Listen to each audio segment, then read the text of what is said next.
Hello, I hope you're doing well. Welcome to this challenge for the arrays tutorial. So you should have tried the challenge on your own already, kind of work through that a little bit, and then just kind of check in your results with my results. Okay, so let's jump right in. The first challenge was change the sequence that the LEDs light up in. Okay, so I am in the arrays sketch, and I'm going to go ahead and scroll down to where we have initialized and declared LED pins. And all I'm going to do is I'm going to go in here and I am just going to get rid of all the items in there. And I'm going to start, and I don't like how it jumps to the second line, so I'm going to start right here. That way, when I look at it, it just looks more logical in my head when I've got them all on the same line there. So now I'm just going to kind of enter some random numbers. I know I have to enter 2 through 7, so I guess I'll start with 7. Get a comma. Let's try 6. I'll do 4. Maybe 3, 5, 2. That sounds about right. So there is all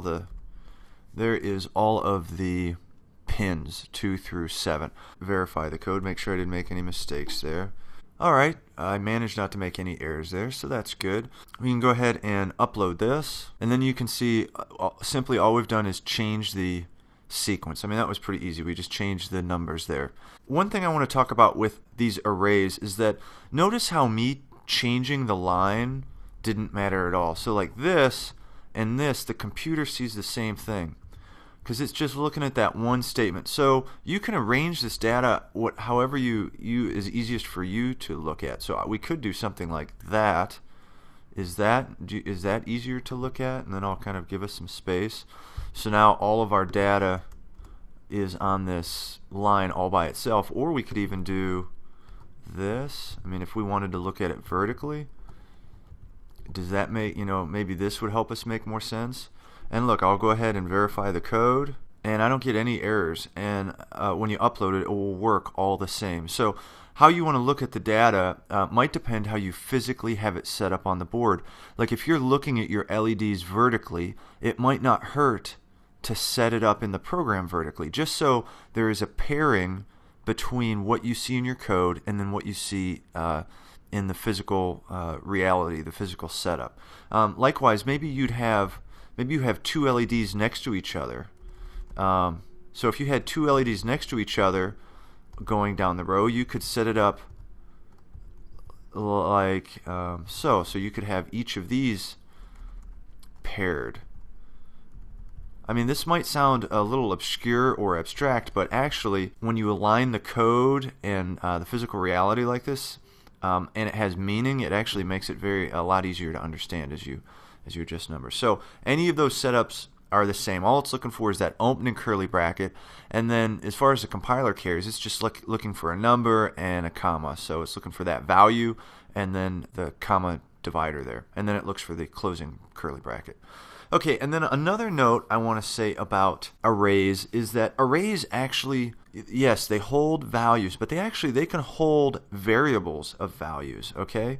So what if we make a new variable and we call it, we're going to make it an integer, and we're going to give it the name pin 7.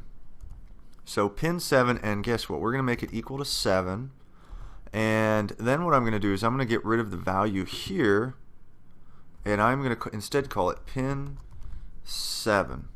So do you think this is going to work? I don't know. Let's go ahead and find out. So I'm going to go ahead and, you know what, before I do that, just for our sake, I'm going to go ahead and line all these back up.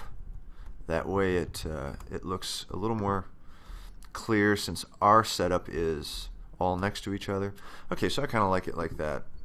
So there's pin 7. Oops.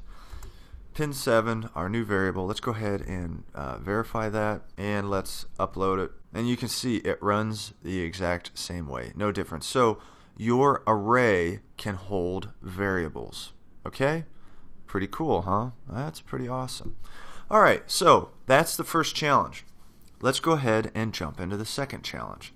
So the second challenge was add an LED and then see what adjustments we have to make to get an additional LED to work.